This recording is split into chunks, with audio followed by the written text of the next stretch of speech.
And nobody listened to me when I said that pops were part of the problem. That's what POP stands for. POP, part of the problem. And now look where we are, guys. All right, hey, sorry. I just had this visceral reaction to those pink Darth Vader pop figurines. I told you this would happen if we didn't step up. This is Comic Artist Pro Secrets. I am Ethan Van Skyver. This is a coven full of crazy screeching cat ladies called the Mary Sue. It's a website where, I don't know, ladies get together and complain about things that aren't important at all. And yet, here we find ourselves in 2021. I agree with an article that they posted. In a way, I'm grateful that I still did have that visceral reaction to a pink Darth Vader Valentine pop figurine. Because I would have to check myself before I've completely wrecked myself. But no, I did. I read this twice, and indeed I do agree with this. They are right about this. Wonder Woman 1984. I come to bury it under my boot heel. I think we already kind of have. It is a disastrous flop.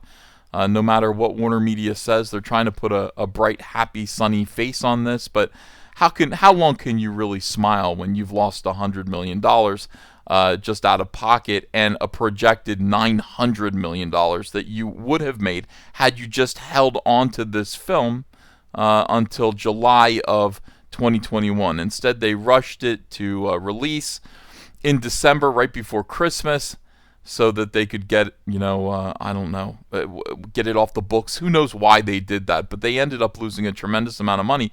Even worse than that, it's an awful movie. It's a movie that most people are still thinking about and picking through and recognizing how badly they were intellectually swindled. I mean, none of it makes sense. It's full of so many inconsistencies, plot holes, things that just make no sense whatsoever.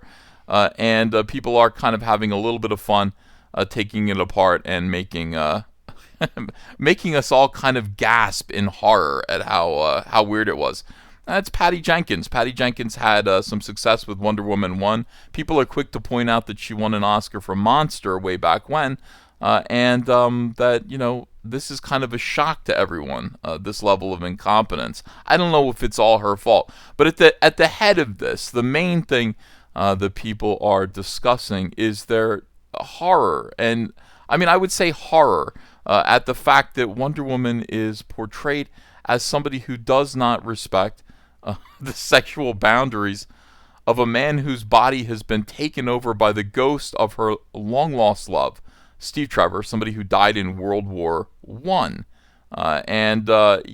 We mentioned it right away. Normal people mentioned it right away. And it was always a question of whether or not the feminists and the SJWs were going to come along and, stand by their own standards about consent and how important that is and what a rotten, weird message Wonder Woman 1984 sent, or if they were going to stand behind it because, again, this is a Patty Jenkins directed, she's a woman, no, she is, directed movie called Wonder Woman, so really this is a double header. This should have been a feminist, extravaganza. Instead, it's a source of shame for even the Mary Sue.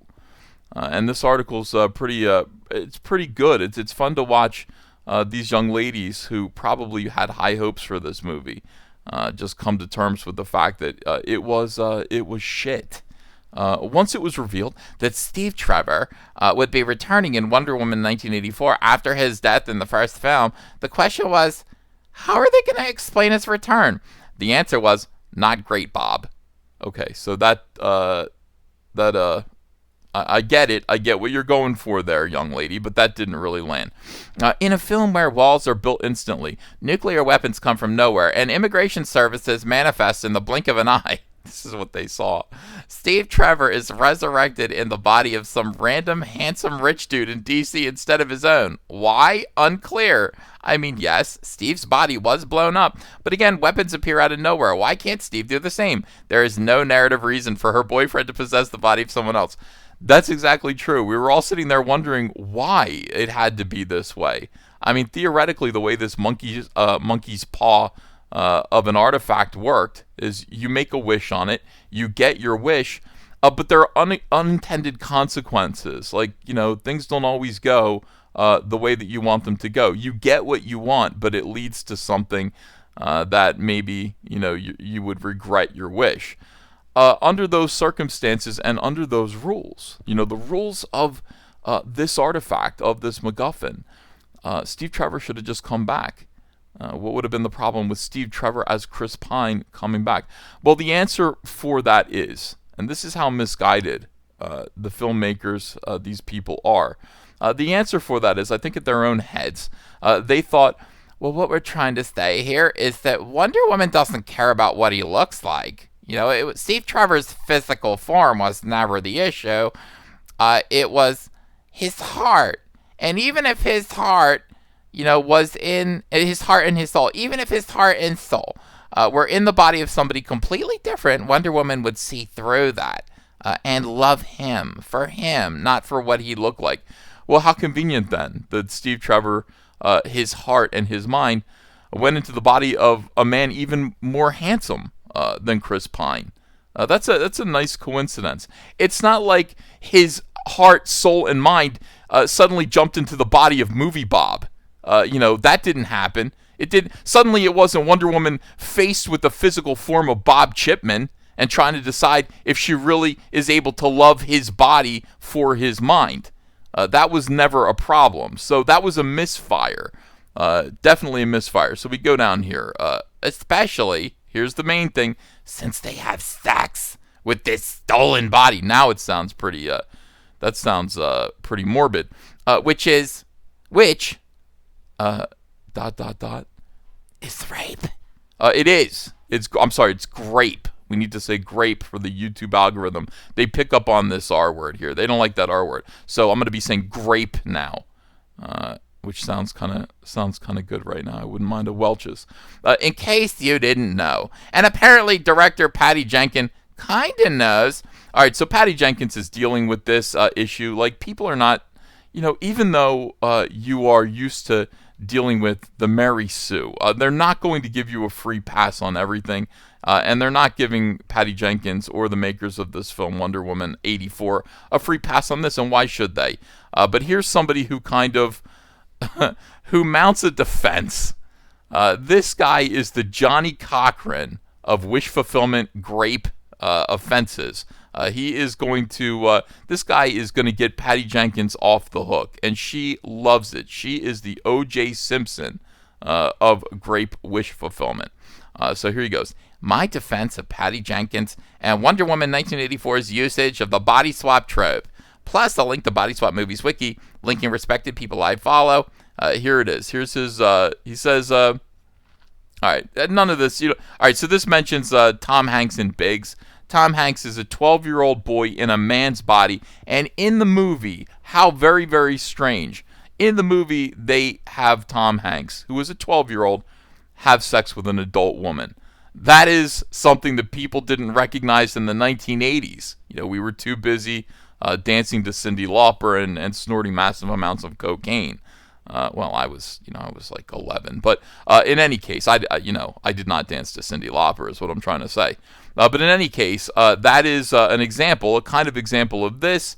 But in this, it says the movie implies, number 2, the movie implies that if you revoke your wish, then much of the impact of your wish is revoked. Hence, even the sex Diana had with the guy possessed with Steve may have been eradicated from the movie's fabric of reality. So in other words, moving forward, it didn't happen. But you know what? It did happen, didn't it? In the timeline that we were in, Wonder Woman was faced with the choice and made the wrong choice. And this is what they're pissed about. Patty Jenkins goes, exactly, that's right. Thank you for that defense. You're right, it didn't even really happen because the wish was revoked. This is not a good defense. Patty Jenkins should have just let this one sit there. She's scrambling around, evidently looking for anyone to mount some kind of defense, to explain away, to make it seem like this wasn't as weird and awful as it was, but that's impossible. And the Mary Sue is not going to let her get away with it. They point out, of course, Big, except, she says, that Diana clearly remembers the man in question. She does. This is what's so amazing about this. If you reverse the roles of this, at the end of the movie, the handsome man, who Steve Trevor once inhabited, comes out and, he's wearing a kicky scarf. He looks great in the snow. And Wonder Woman looks at him and she knows. He doesn't know. He doesn't. He's like, hey, how you doing? And she's like, I like your outfit and your genitals, which I've seen and exploited for pleasure without your consent or knowledge. And she smiles at him and looks up at the sky and says, so many things as the snowflakes come down. Not rain, not absolving rain, snowflakes. And we know what snowflakes symbolize. So this is, there was no redemption. Wonder Woman does remember her crime. She does remember what she did wrong. And this guy doesn't know. But further, we get into these weird questions about where the guy went. The guy went to some kind of safe, happy space. By the way, I posited that the man was a homosexual. And I think that that would have been that would have been funnier. No, it would have been worse. I'm sorry. It would have been far worse. This man never would have consented in the first place then. Even if he were conscious, he wouldn't have consented. So that makes it 20 times worse, but funnier, but 20 times worse if the guy had turned out to be gay. And Wonder Woman said, do you want to have coffee? And he said, thanks, but I'm meeting my boyfriend Bryce across town. That would have been far. It would have been funnier, but it would have been even worse. And this article would have been more acerbic and acidic in its condemnation of Patty Jenkins and her just mockery of this whole situation. Just terrible. All right, so this doesn't answer issues of where the man was when Steve occupied his body. That is a good point. Again, did he go into the white people version of the sunken place? Why is the sunken place segregated? Why can't white people go to the sunken place from Us? Was it the movie Us? Why not? I like that movie. That was really good. If she is having sex with this person's body while he is unconscious or without consciousness, that is fantasy rape. Bill Cosby as Wonder Woman. Despite the movie's lack of awareness about gray issues, or issues like gray consent. What is gray consent? And the core issue that this storyline was nonsensical and should not have happened in the first place. Yeah, again, all of this could have been avoided if instead of just saying, well, Wonder Woman only cares about your heart, about what's inside you. In that case, let's just have Wonder Woman just commit a mass atrocity. Steve Trevor jumping from body to body, from man to man, and Wonder Woman having her way with most of the male. Actually, that sounds okay to me. Sign me up.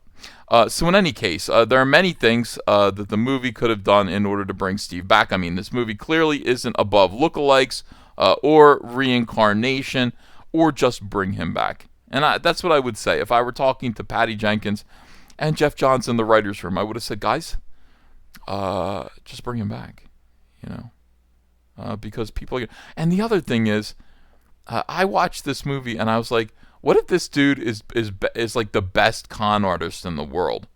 What if he's sitting there conning Wonder Woman? He's got a whole story. He tricked her into bed. This guy's amazing. Pretending he doesn't know what a trash can is. He thinks it's modern art.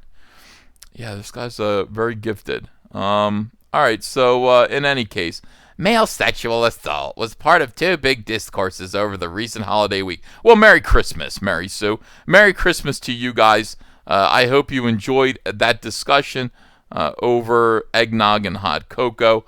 Me personally, I discussed Rudolph the Red-Nosed Reindeer and Santa Claus therein, and if he was not a gigantic bully. I think he was. Why did he hate the elves so much? Why does he hate eating and getting fat? I like it. I don't know. Thanks for watching this, everyone. Let me know what you think about this in the comments below. Let me know what you think about the Mary Sue. Check that booty out on the... Yeah, ladies. Shake it. Let me know what you think. And like, subscribe, be a part of this channel.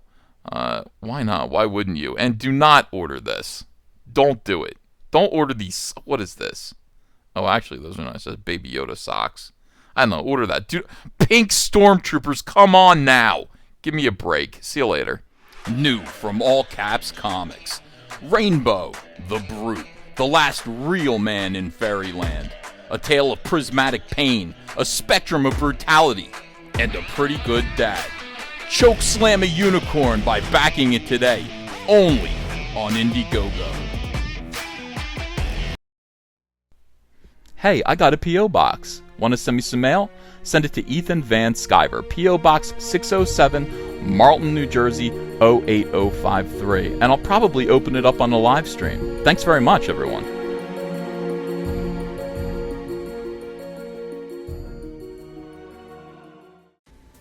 Hey, you want to follow me on Twitter? Are you sure? Well, if so, I'm at Ethan Van Sciver. That's at Ethan Van Sciver. See you there. New from All Caps Comics, Snowman, A Cold Day in Hell. The victim of a genocidal massacre has somehow returned from the dead and is carving a path of death across the heart of America. Driven by the echoes of silent screams, this is the story of a man once known as Black Dog, the one now forever known as the Snowman. Snowman, A Cold Day in Hell, back it today, only on Indiegogo.